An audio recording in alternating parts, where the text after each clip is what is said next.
Palabras de alegría y esperanza. Es el primer domingo de Adviento del año A, la lectura de Mateo Dal Vangelo 24, secondo Matteo. 37, 44. Y el comentario es del padre Fernando Armelini. Feliz domingo y buen comienzo del Adviento para todos. Para entender las palabras de Jesús que vamos a escuchar en el pasaje del Evangelio de hoy, debemos mencionar el contexto en el que Jesús las pronunció. Está en el Monte de los Olivos y está sentado con sus discípulos. Está contemplando el maravilloso templo del que predijo la destrucción. Está cercano el tiempo de la Pascua y los peregrinos van llegando de todas partes. En un momento dado, Jesús empieza a hablar de un mundo que está a punto de acabar. Los discípulos entienden que no se refiere al mundo material, sino a otro mundo marcado por el pecado, por el mal, la injusticia, la violencia. Y anuncia un acontecimiento alegre. Este mundo inhumano está destinado a desaparecer. Y para presentar este alegre mensaje utiliza un lenguaje apocalíptico que sus oyentes entienden muy bien, pero que a nosotros pueda resultarnos un poco enigmático. Dice que el sol se oscurecerá, que la luna ya no dará su luz, que las estrellas caerán del cielo y que las potencias celestes serán destruidas. Estas imágenes apocalípticas que Jesús utiliza, la extinción de la luz del sol, de la luna y de las estrellas, no son literales, no se refieren a las estrellas del firmamento que contemplamos, sino a lo que estos astros representaban en el antiguo Medio Oriente. Todo el mundo los adoraba como deidades celestiales porque los tenían como responsables de la vida del mundo y de los destinos de la humanidad. Al fondo ven a Atón, el dios sol de los egipcios, que desde lo alto hacía brillar sus rayos sobre el faraón recién nacido y su esposa Nefertiti, con sus 3 hijas en los brazos. En Egipto adoraban al dios sol Atón, y en Mesopotamia los babilonios adoraban a Anu, el dios luna, y a Ishtar, Venus, la estrella de la mañana. Jesús dice que el viejo mundo, gobernado por ídolos, ha llegado a su fin. Estos dioses, estas estrellas, están a punto de perder su brillo. Ha llegado el eclipse de todos los falsos dioses que los hombres inventaron. Y es de estos dioses de donde provienen todos los desastres de sus vidas. Existen muchas realidades materiales que los hombres han divinizado y siguen divinizando. Colocan al dinero en el cielo como su ídolo. Y cuando la gente adora al dios dinero, cuando es él quien dirige las elecciones de las personas, cuando el propósito de la vida es acumular dinero, tenemos ese mundo que conocemos tan bien, un mundo inmerso en la oscuridad del egoísmo, un mundo en el que cada día vemos desarrollarse una procesión ante nuestros ojos, una procesión de sufrimientos, de dramas y lágrimas. Los poderosos han sido siempre colocados en los cielos, los faraones, los superhombres. No, los cielos no son su lugar. El cielo es la morada del único Dios y todos los ídolos deben ser expulsados del cielo. Todas estas estrellas deben ser devueltas a la tierra. Son seres humanos, no Dios. El áurea divina que los envuelve debe ser disuelta. Un profeta anónimo que vivió en torno al año 450 a.C., una época marcada, por cierto, por la injusticia social, la degradación moral y la corrupción religiosa, fue enviado por Dios para hacer un anuncio de esperanza a los pobres. El Señor creará un día nuevos cielos y nueva tierra. Jesús se refiere precisamente a esta expectativa del nuevo mundo, de los nuevos cielos limpios de ídolos, y de hecho la narración del jardín del Edén no es el lamento de un paraíso perdido, es el proyecto de un nuevo mundo que estamos llamados a construir. No es un sueño inalcanzable. El discípulo está seguro de que la promesa de Cristo se cumplirá. De hecho, nuestros hermanos de fe de las primeras generaciones creían en la desaparición del viejo mundo y en el nacimiento del nuevo. En la segunda carta de Pedro se dice: nosotros esperamos, según la promesa de Dios, cielos nuevos y una tierra nueva en que reine la justicia. Es el mundo de paz, de amor, de alegría, de fraternidad que estamos llamados a construir. Nos preguntamos ahora, ¿quién vendrá a comenzar este mundo? Jesús, por supuesto. Escuchemos con qué nombre se presenta. La llegada del Hijo del Hombre será como en tiempos de Noé. Hijo del Hombre es una expresión que en los evangelios encontramos unas 70 veces en boca de Jesús, que se llama a sí mismo Hijo del Hombre. Por lo tanto, es una expresión muy importante. Los zorros tienen sus guaridas, el Hijo del Hombre no tiene dónde reclinar la cabeza. Él es el Hijo del Hombre. ¿Quién dice la gente que es el Hijo del Hombre? O sea, ¿qué es lo que comprendieron sobre mí? Yo soy el Hijo del Hombre. Será entregado en manos de los hombres y será asesinado. Él es el Hijo del Hombre. Porque Jesús se autodefine de esta manera. Para entenderlo, debemos referirnos a una visión que se cuenta en el capítulo 7 del libro de Daniel, donde el profeta dice que vio salir del mar, el mar es el símbolo de todo lo que es contrario a la vida, vio salir 4 bestias, una peor que la otra. La primera es un león, es el símbolo del imperio babilónico. Observen detrás de mí los muros de la famosa vía procesional que conducía a la puerta de Ishtar en Babilonia, donde se representa a los leones, los babilonios que mutilaban a todos los pueblos. ¿Hasta cuánto duró su reino? Hasta que llegó un oso, los medos, que conquistaron Babilonia. Luego llegó un leopardo, los persas, tan rápidos como los leopardos, que conquistaron todo el antiguo Medio Oriente. Pero no concluyó allí. Luego vino una bestia más terrible, Alejandro Magno. ¿Con qué se comparan todos estos imperios sino con bestias que asolan y saquean los pueblos? Una bestia dominaba y mutilaba hasta cuando una bestia más fuerte entraba en escena. Si quieren ver los famosos bajorrelieves, se encuentran en el Museo Británico. Son 3 kilómetros de bajorrelieves que adornan las salas del palacio del rey de Nínive, rey de los asirios. Si observan estos bajorrelieves, se dan cuenta de lo que esta gente consiguió, de qué hazañas se gloriaban estos reyes y cuál era el ideal de hombre cultivado en estos pueblos. Observen al rey Asurbanipal enfrentándose sin miedo a un león. En estos bajorrelieves están representadas solo escenas de guerras, de violencia, de masacres del enemigo, de peleas contra leones. Observen a Asurbanipal disparando una flecha contra los enemigos. La lógica que regía en el imperio faraónico en Egipto era la misma.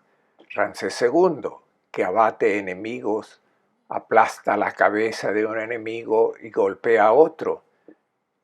Este es un mundo de bestias, no un mundo humano.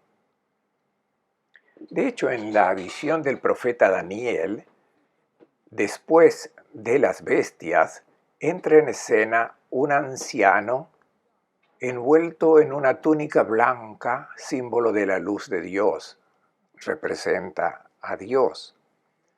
Luego, entre las nubes del cielo, aparece un hijo de hombre y se acerca al anciano. Este hijo de hombre, en hebreo, Ben Adam, que significa simplemente hombre.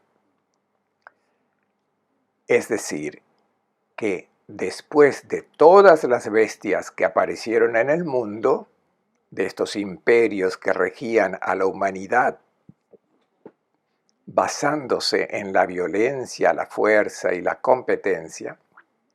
competición, ahora por fin entra en escena un hombre, no una bestia. Y el anciano, es decir, Dios, da a este hombre el poder, la gloria, el reino.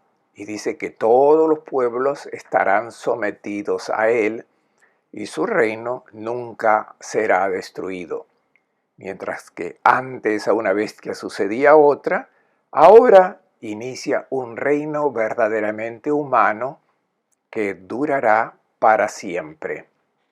Jesús se autocalificó como Hijo del Hombre, precisamente para decir que con él comienza una nueva humanidad, una verdadera humanidad capaz de amar, no de competir, no de aplastar al hermano, una humanidad de corderos. Recordemos cuando Pilatos presenta a Jesús al pueblo, que dice: «He aquí al hombre». Este es el hombre, no el que mata, sino el que da la vida. Este es verdaderamente hombre. Si no es hombre, no se es hombre cuando se domina, sino cuando se sirve, cuando se ama. La respuesta de los sumos sacerdotes a los guardias, ¿cuál fue? Dijeron que lo sacaran de en medio. Ellos eran los que querían perpetuar el viejo mundo. Decían que había que crucificarlo.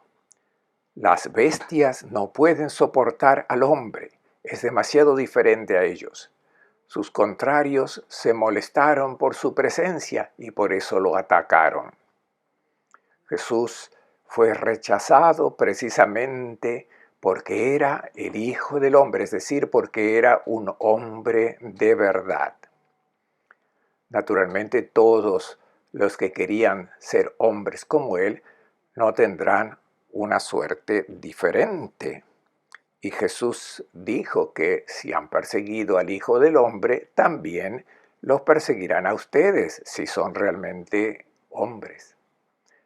Nos preguntamos ahora cómo terminará esta lucha entre el mundo de las bestias, que quiere prevalecer, y el mundo humano propuesto por Jesús. Lo cuenta al final de su libro el vidente del Apocalipsis, en el capítulo 21, donde dice: «Vi un cielo nuevo y una tierra nueva. El cielo y la tierra anterior habían desaparecido y el mar ya no existía». Así es como terminará la historia de la humanidad. El plan de Dios, que quiere una auténtica nueva humanidad, acabará con la desaparición del mar. El mar no existirá más, ese mar del que Daniel vio salir a las bestias. Ese mar no existirá más. ¿Con qué disposición debemos esperar ahora la venida del Hijo del Hombre? Jesús nos lo dice tomando como referencia el relato del diluvio. Escuchemos. En aquellos días anteriores al diluvio, La gente comía y bebía y se casaban hasta que Noé se metió en el arca. Y ellos no se enteraron hasta que vino el diluvio y se los llevó a todos. Así será la llegada del Hijo del Hombre. Jesús pone en paralelo lo que aconteció en tiempos de Noé y lo que puede ocurrir hoy. ¿Qué hacían en tiempos de Noé? Comían, bebían, tomaban esposas, tomaban maridos. No hacían nada extraño ni nada de malo. Hacían lo que hacemos hoy. Por supuesto que hay dos formas de comer y de beber. Hay dos formas de vivir la sexualidad. Hay quienes se alimentan pensando solo en sí mismos, acaparan el pan, nunca tienen suficiente, no les importan las necesidades de los demás, o incluso se molestan si alguien se les acerca para quitarles un poco de pan. Y por el contrario, otros se contentan con el pan de cada día y comparten este pan con su hermano. Son diferentes formas de satisfacer las propias necesidades biológicas. Hay quienes solo piensan en su propio placer y otros que son solo felices cuando pueden hacer feliz a otra persona. El egoísmo es lo que caracteriza al viejo mundo. El compartir, el amor, el cuidado del otro es el nuevo mundo. ¿Cuál fue el error que cometieron los de la generación de Noé? Es suficiente leer el relato bíblico en el libro del Génesis, en el capítulo 6, que explica la razón del diluvio. Por supuesto que Dios no envió ningún diluvio. Es la imagen de una humanidad que no encaja en el diseño de Dios. Dice el texto sagrado que la humanidad estaba corrompida ante Dios y llena de violencia. Eso es lo que caracteriza a la vieja humanidad. La competición que siempre lleva a la violencia, a la opresión, al intento de esclavizar a los más débiles. La gente del tiempo de Noé pertenecía a esta humanidad que estaba destinada a desaparecer. Ellos en cambio creían que serían eternos, que continuarían siempre así. Pero Dios no acepta esta humanidad y deberían haber entendido que estaba a punto de producirse un cambio de época. Había señales claras y deberían haberlas captado. Habían visto a Noé construyendo el arca. No tomaron conciencia y no aceptaron entrar en la nueva humanidad. Llegó el diluvio y los arrastró a todos. Jesús saca la conclusión. Así será en la venida del Hijo del Hombre. Nos está hablando a nosotros. El Hijo del Hombre, que es Él, viene hoy en su Evangelio. Y debemos tener cuidado porque podríamos repetir hoy, por nuestra parte, el error de la generación del diluvio. Jesús nos muestra el verdadero rostro de Dios y el verdadero rostro del hombre. Nosotros podríamos recurrir solo a nuestras necesidades materiales, comer, beber, tomar esposa, tomar marido, realidades materiales importantes, pero que no son el absoluto. Debemos aferrarnos a cómo propone el Hijo del Hombre vivir estas realidades. Nos interesamos por la familia, por el hogar, la profesión. Estas son cosas muy importantes. Pero, ¿cómo vivir estas realidades? ¿A la vieja usanza o como hombres nuevos? Esto es lo que Jesús nos dice, que tengamos cuidado. No repitas antes de la venida del Hijo del Hombre el error que cometieron los que vivían en la época de Noé. Quedarías aislado de la historia de Dios. Decía que hay dos formas de comer, beber y vivir la sexualidad. Una de manera egoísta y otra impulsado por el amor, por la alegría de ver a la otra persona feliz. Ahora Jesús nos dice que hay dos maneras de llevar incluso la propia profesión. Escuchemos. Estarán dos hombres en un campo, a uno se lo llevarán, al otro lo dejarán. Dos mujeres estarán moliendo, a una se la llevarán, a la otra la dejarán.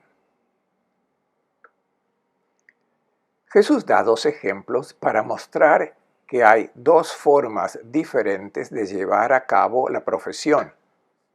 Una es la de quien no ha aceptado el reino de Dios, es decir, la propuesta del hombre nuevo que hace Jesús. La otra, la que ha aceptado el reino de Dios y ha entrado en el nuevo mundo. Jesús toma estos dos ejemplos de las actividades que hombres y mujeres llevaban a cabo en su época.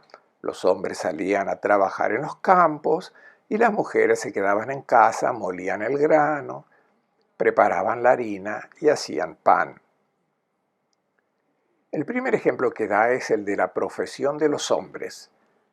Y dice, estarán dos hombres en un campo, a uno se lo llevarán, o mejor, uno será recibido, paranambanetai, que quiere decir, uno participará en la nueva propuesta del hombre, realizará su actividad según la imagen del hombre nuevo propuesta en el Evangelio.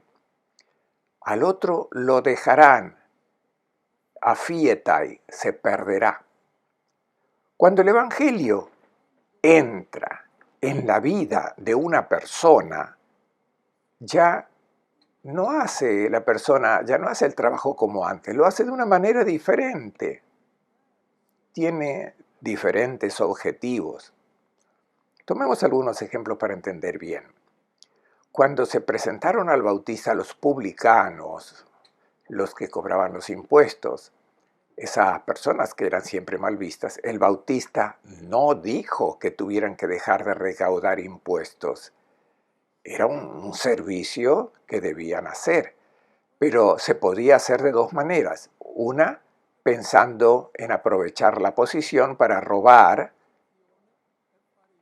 y la otra, ejercer esa profesión escrupulosamente, de modo que ese dinero se utilice para el bien de toda la comunidad.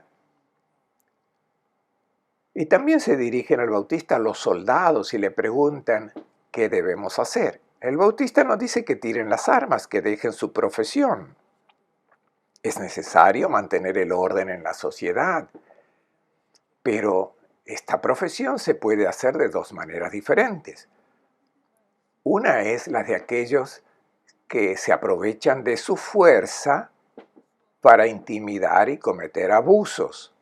La otra, la de los que se ponen al servicio del bien común, del orden común.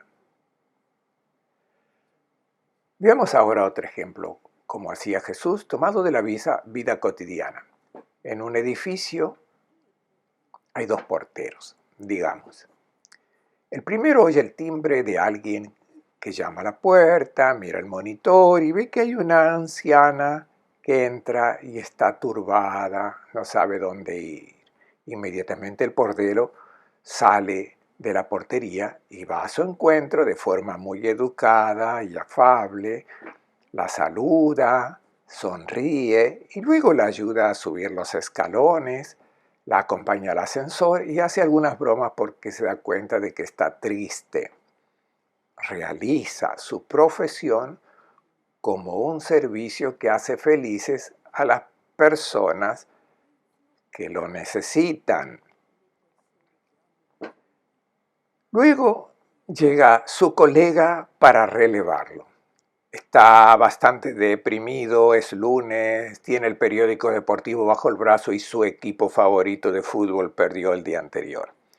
Se sienta en la portería con ánimo sombrío y empieza a deshojar el periódico con avidez. Oye el timbre de la puerta y ve que en el monitor que entra una ancianita un poco avergonzada que no sabe a dónde dirigirse. El portero se da cuenta de que le llevará medio minuto para llegar allí y puede seguir leyendo el periódico quizás para encontrar la razón de por qué su equipo perdió. La culpa siempre, por supuesto, es del árbitro.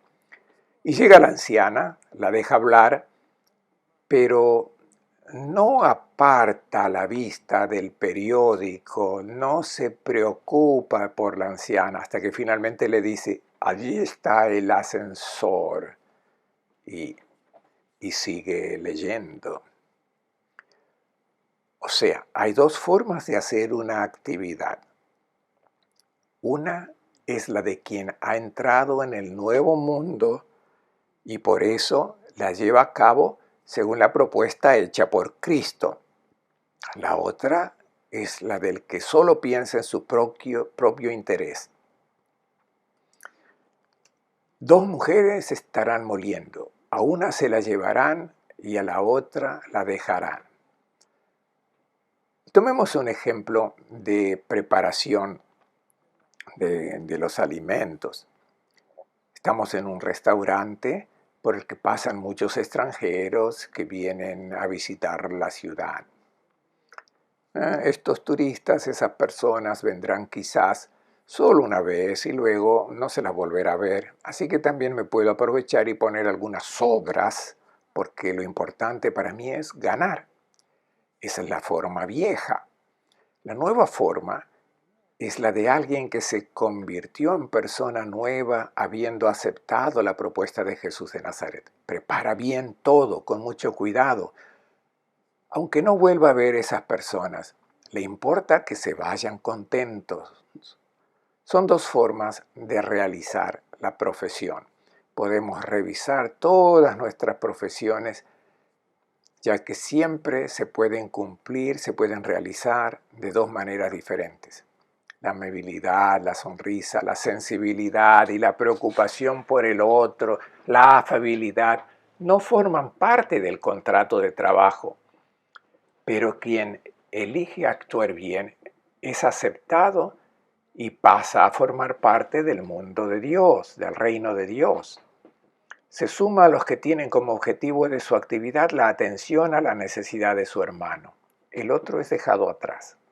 Uno es salvado, es decir, se comporta como un hombre verdadero porque ama, mientras que el otro sigue envuelto en la oscuridad del egoísmo.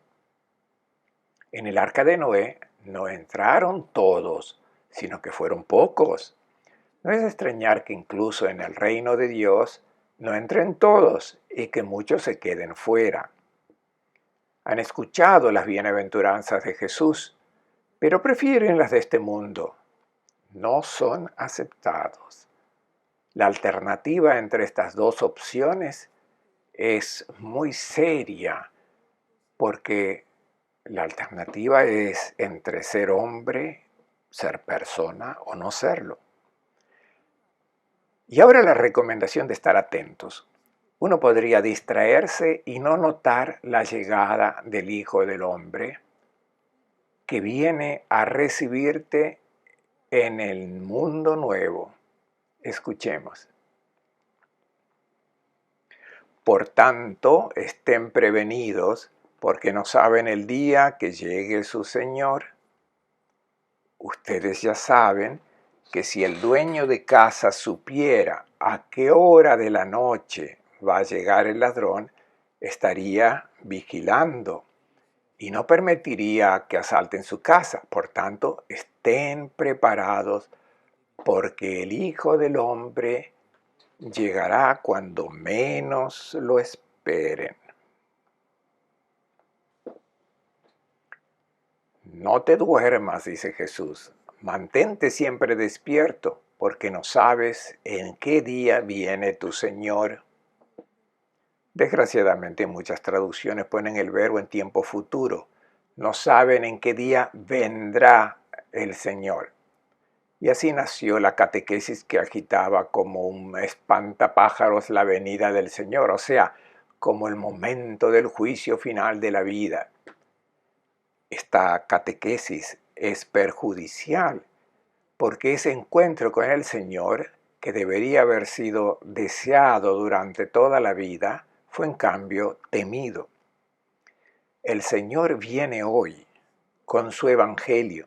Viene a proponerte al nuevo hombre y debes estar atento para no perder la oportunidad de dejarte involucrar en el reino de Dios. Para recomendar esta vigilancia, Jesús utiliza la imagen del ladrón que llega de forma muy repentina e inesperada. La imagen del ladrón no era realmente utilizada por los rabinos, pero a los cristianos les gustaba mucho porque es la llamada a permanecer vigilantes, a estar atentos. ¿Cómo permanecer despiertos? Diría, envueltos como estamos en la confusión que ofrecen los medios de comunicación, sugeriría cultivar la reflexión silenciosa, la sensibilidad, los valores evangélicos, no dejarse aturdir por la publicidad de las modas, por la moral corriente, por el así lo hacen todos, no dejarse llevar solo por lo que se conforma al propio gusto. Vigilar significa prestar atención y ser capaz de discernir entre lo que te hace similar al Hijo del Hombre y lo que te convierte en verdadero hombre y lo que te deshumaniza, aunque sea aprobado por la mayoría. Podemos preguntarnos, ¿son muchos o pocos hoy en día los que se mantienen despiertos para poder acoger la venida del Señor? Quizás sean pocos, como en la época de Noé. No fueron muchos los que entendieron que estaba por nacer un mundo nuevo. No te sorprendas si son pocos. Mantente alerta para no perder la oportunidad de tu vida. Les deseo a todos un buen domingo y una buena semana.